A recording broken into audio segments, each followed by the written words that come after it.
All right, welcome.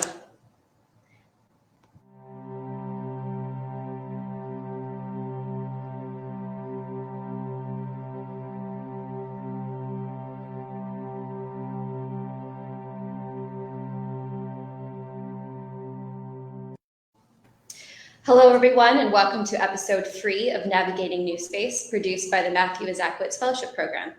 My name is Madeline Bowne, and I'm a 2021 fellow of the program and the host of this segment, where we interview fellows, our executive mentors from host companies, and other affiliates of the program to help show you what role the fellowship plays in the careers of young leaders in commercial space. It also helps you stay up to date with the rapidly changing landscape that is NewSpace. Today, I have the pleasure of welcoming Maya Naphade. Maya Naphade is a graduate from the Princeton class of 2020 in the Department of Mechanical and Aerospace Engineering.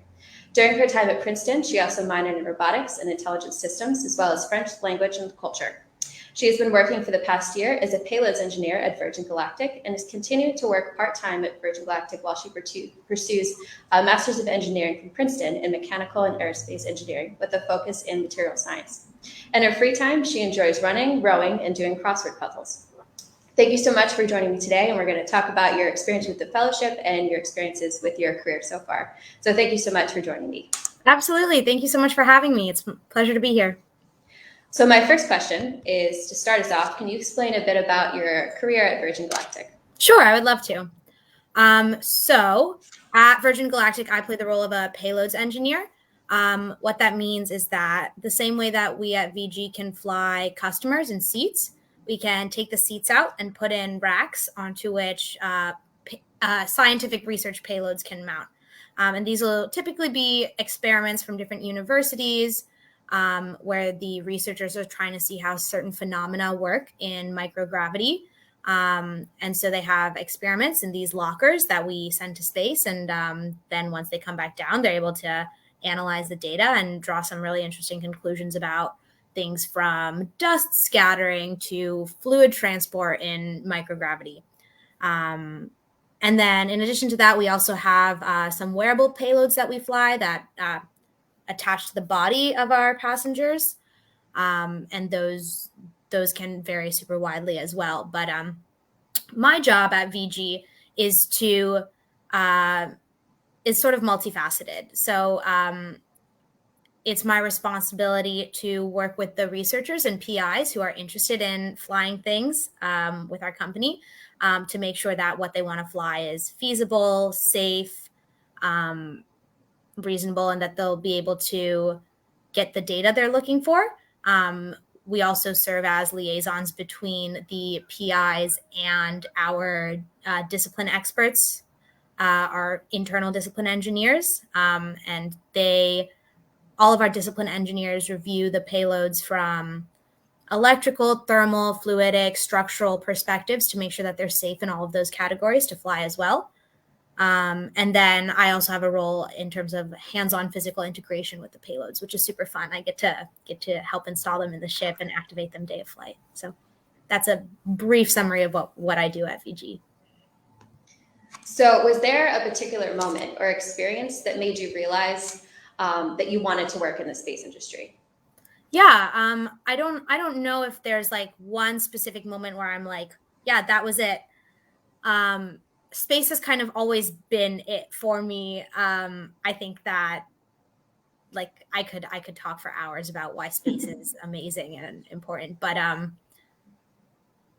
the opportunity to work on something that was once like the topic of like sci-fi novels and fantasy and fiction, the opportunity to physically work on something that is sort of like pushing the boundaries of like humanity's reach, and something that requires you to constantly take in new information and produce creative solutions, and allows you to be in a position where you're constantly learning and growing. That has always been really appealing to me, and I think space does that better than any other industry I've considered. So, can you describe your experience with the fellowship and how it's been helpful for you? Yeah, absolutely. So I was part of the Isakowitz Fellowship class of 2019. Through that fellowship program, I was placed with my internship at Virgin Galactic. which then eventually turned into my full-time job now. I think that the fellowship was like a huge help in terms of off the bat getting me the internship, but then sort of since getting my foot in the door at VG, I was surprised by like how much I've benefited from having the fellowship just going forward, the experiences I've had and the people I've met, sort of almost independently of the internship, the actual specific internship, those 11 weeks that I was at VG that summer, they were fantastic. But the ramifications that the fellowship has had in terms of friends I've made and people I've been able to meet, experiences I've been able to have, like tours that we were able to do, it's been really, really profound. And I think it's like shaped the direction that my career is going. And I'm really grateful for that. Yeah, I feel really lucky to have been a part of the fellowship. Absolutely. So what skills do you think will be crucial for the next generation of space engineers, and why?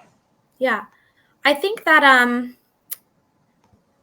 like especially sort of on the heels of the pandemic, one of the things that we learned was that we can generally do pretty well working remote. I think maybe engineering a little bit less so than some other fields, but we were able to still do our jobs remotely. And I think what that means is that long term, we're going to see the world becoming a smaller place and a more interdisciplinary place. And so I think that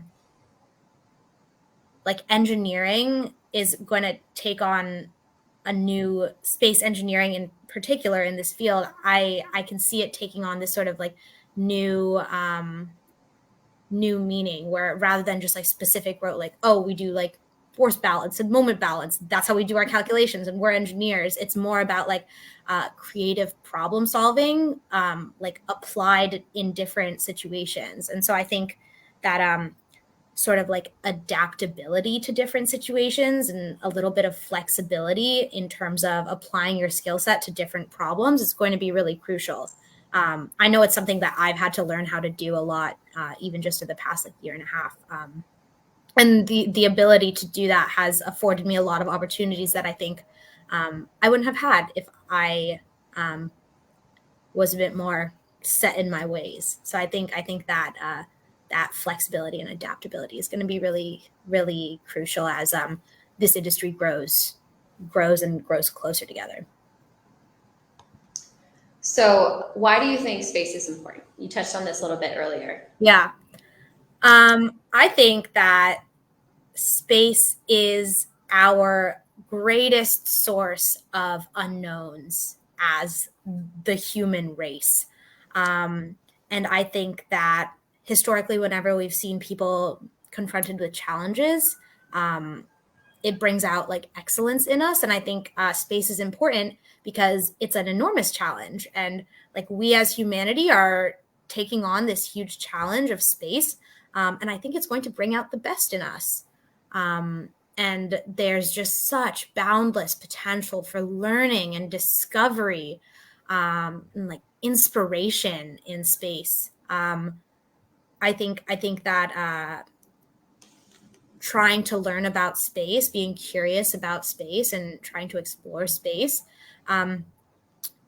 drives us to be like our best versions of ourselves. And I think that because the potential that there is in space is so infinite, like that sort of driving force of bringing out excellence in humanity is not going to like be extinguished anytime soon. So it turns into this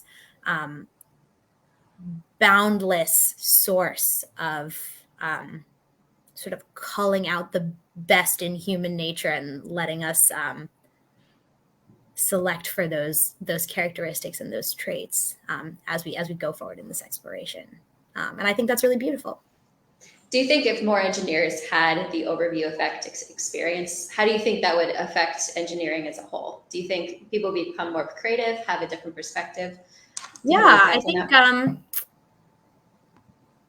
think that engineers in particular, but humans in general, I think that the overview effect experience would allow us to approach things from like a more well-rounded perspective. So in the context of engineering, yeah, I think that's like more creative solutions and like maybe a bit more of a willingness to allow ourselves to be stuck for a while, not let ourselves get discouraged when we face complex problems that don't immediately have easily apparent answers. But then for humanity more broadly, I think that the overview effect, it's just like the potential that it holds to like see the world as one unified little rock floating in space. I think it can do wonderful things in terms of like compassion to other human beings and perspective on yours and mine versus ours. And so I think that experience in general for anyone, engineer, not engineer, I think it would be like really valuable and really life-changing. So is there a particular discipline or area within the space industry that you're most excited about? And if so, why? Yeah, so I think that like the sort of commercialization of research within the space industry is really exciting to me. That's sort of what that's pretty closely tied to the work I do at Virgin Galactic. And I think that, you know, if we look back at sort of the history of what scientific research payloads looked like, there was a lot of privilege associated with being able to like get on the shuttle or go to the ISS or what have you. And I think that the same way that space holds this sort of infinite knowledge well from which we can draw, there's so much interesting research going on right here on Earth. And as all these different companies start to develop the capabilities to get those research payloads to space reliably and regularly and frequently, I think it's going to do immense things for progressing the rate of research for whatever different phenomena we want to study in microgravity, in zero gravity. And I think that like the things we learn from space can inform decisions we make here on Earth and vice versa. And so I think that just the advancement of scientific research within commercial space is going to be really exciting to watch in the coming years. So what are your thoughts on space tourism? And what do you think is needed moving forward in making it more accessible? Absolutely. I think space tourism as a concept is fantastic. This goes back to our discussion earlier about the overview effect. I think that if we as the human race had the resources to take every single person up into space, that we would generally have a much more kind and compassionate and peaceful experience on the world. And so I think that this idea of space tourism is like our first step towards that eventual goal. And I believe really firmly that the effects of taking people to space can have really profound impacts when they come back down. And so I think it's like I think this space tourism within the space industry is like a really exciting frontier for the betterment of humankind. I think right now, as a function of circumstances and costs, it's something that's limited. It's limited to people of certain incomes. And so one of the things that I'm most looking forward to as this industry grows and develops is an expansion of accessibility. And I think that whenever we have any new technology, whether it was trains or cars or what have you, that's always the way it starts, right? Being limited to people of certain privilege. And then as our technologies improve and as our techniques and manufacturing styles improve, we're able to make it more widely accessible. And so I think we're sort of at the beginning of an exponential growth curve regarding the accessibility of space tourism. And I'm really excited to see where it goes. What do you think are some challenges facing the space industry, specifically ones that may be overlooked currently, and why? Yeah, I think that I think, as I said, I touched on before, I think that like cost is the most prohibitive thing right now. And I think that there's like a potential future where space remains a luxury. And I think that we, as like members of this commercial space community, need to do our best to make sure that that doesn't remain the case, because space belongs to all of us. And right now, not all of us get to access it as a function of whatever financial and socioeconomic circumstances there may be. But I think that like I'll speak for myself.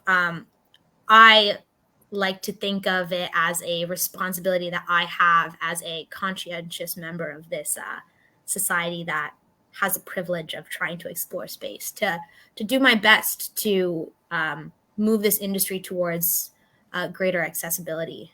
And I think that sometimes in sort of the heyday surrounding a space flight, that idea can be lost a little bit, and understandably so. Space is super exciting. I get excited too, but I think that if we want to derive all of the possible value that there is to derive from space, it's super critical that we open it up to people more broadly. So I'll move it over to some fun questions. Do you have like a favorite space book or something that like really sticks out to you, or something that inspired you in some way?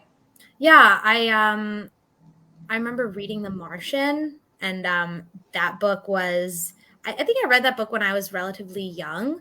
But then watching the movie of The Martian as well, it sort of cemented this interest for me.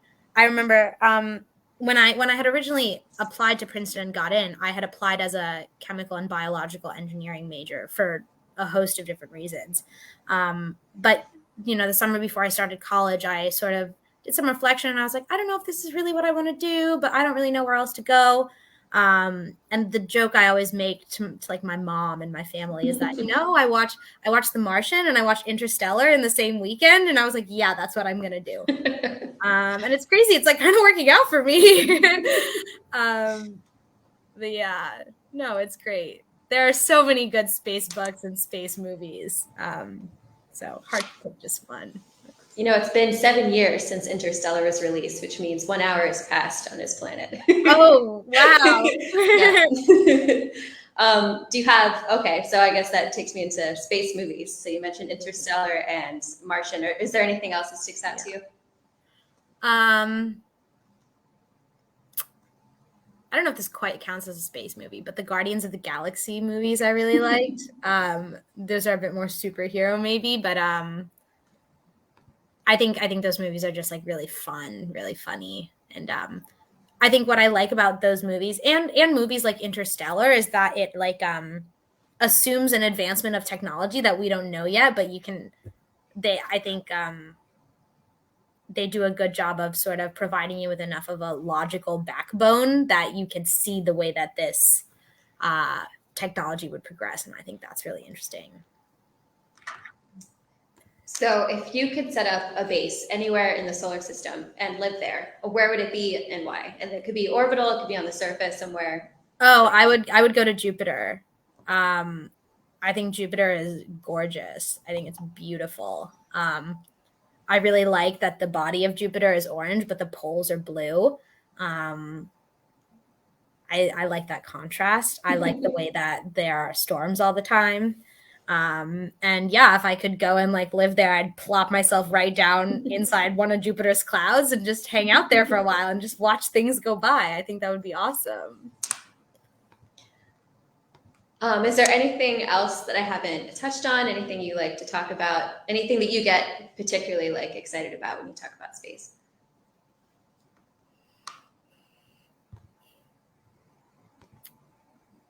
I think it's really just like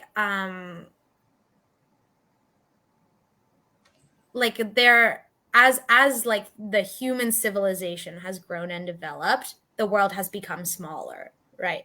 But the universe hasn't, which is incredible. And I sometimes get like really sad thinking about all these like beautiful galaxies and nebulae and supernova that I'm never going to get to go and see with my eyes. Like I think about that sometimes and actively get sad. But that's like in and of itself a beautiful thing that like there are things that right now we can just like take pictures of from right here or send probes out and take pictures of. But I just like have to believe that one day it's not going to be like that. One day I could like hop on a spaceship and zip over to the Andromeda galaxy and see what's up over there. And I think that relates to the idea of this like boundless potential. But I think that like we've seen sort of on the time scale of like our lifetimes, or like the things we learn in history books, we've seen the world getting smaller and smaller. And so like I think that at some point we as like humans are going to get to a place where the universe starts to get smaller. I'm going to get yelled at for saying the universe is getting smaller. I know the universe isn't getting smaller, but maybe our like local group or our galaxy even. And I like that idea is so exciting to me, that just like the space around us has so much to teach us. And like every day that goes by and as we develop these new technologies, we get like closer and closer to being able to learn from it better. So I guess to cap it off with my last question, within your lifetime, where do you think you'll see NewSpace go? Like if you were to extrapolate like 50 years from now. Oh, I would love to see. So I even now we're seeing development of like like civilians going to space, civilians being able to stay like orbitally for a while. I think that just like greater accessibility to civilian space travel would be fantastic. And I don't know whether that means orbitally. I don't know whether that means the moon. I don't know whether that means Mars. But I think like the critical thing is that we are getting to a point where we're going to be able to allow people to get off of the planet, which is just like a wild thing. Just, like I don't know. I think like I can imagine a future where one day it's like, oh, like let me go to like the base on the moon for however much time, just like as a vacation. Right now it's like, let me go to Florida. Like that's like a different scale, and that's crazy. And so I'm like so excited to see how NewSpace develops and like where we're able to expand to within the solar system, and then also like within the Earth in terms of accessibility. Like we're going to get to a point eventually where like a space flight is like a plane flight. And that's beautiful. That's amazing. And so I'm really excited about that. Wonderful. So thank you so much for joining me today. Absolutely. Thank you for having me. Thanks for sharing your experiences and your perspectives. At this time, for those watching, applications for the fellowship are closed, and we thank everyone who submitted an application this year. Please continue to join us on social media to keep up with NewSpace news and perspectives and insight from our fellows and our mentors. We have some exciting stuff coming up in the periphery. So thank you, and keep looking for NewSpace videos coming up next week. Thank you so much, Maya. Absolutely. Thank you, Madeline. Have a good one. You too.